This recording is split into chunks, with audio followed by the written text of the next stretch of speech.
The sun was blazing down on the scorching African soil. The silence was broken by the faint flutter of a trunk. Only part of the elephant was visible under the mud. A young elephant was trapped in a drying dam that had turned into a swamp, unable to move. His eyes were filled with fear. A few meters away, a slightly older elephant had suffered the same fate. They had been here together for days. At first they struggled and tried to escape, but each movement pulled them a little deeper. Now they were tired and exhausted.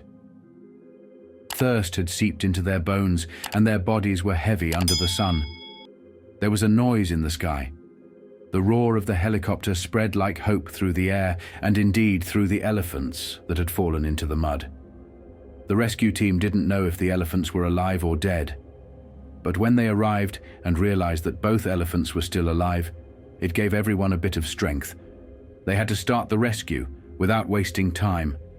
Veterinarian Dr. Limo and his team got to work quickly, but the situation was more difficult than expected. The mud had become a prison for the elephants. No straps could be threaded through, nor could the vehicles provide enough power. First, they focused on the big elephant. With long hooked poles, they tried to get the straps under its belly. Every move required careful calculation. One mistake could cause the elephant to sink even further. Finally, the straps were in place. The engines were switched on, the steel ropes were tightened, and the great elephant began to be slowly pulled upwards.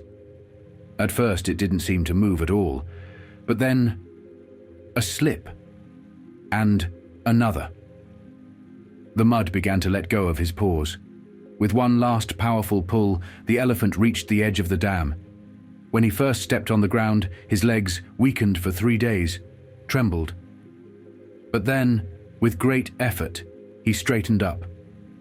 Then he started to move away into the distance. But the job wasn't finished.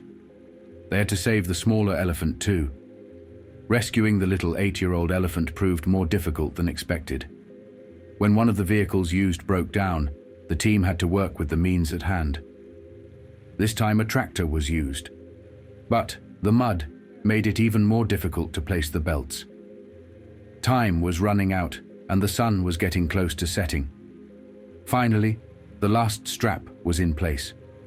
The engine started, the ropes were tightened, and the little elephant was slowly pulled up.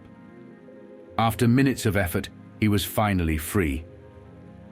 As soon as he stood up, he looked in the direction the big elephant had gone.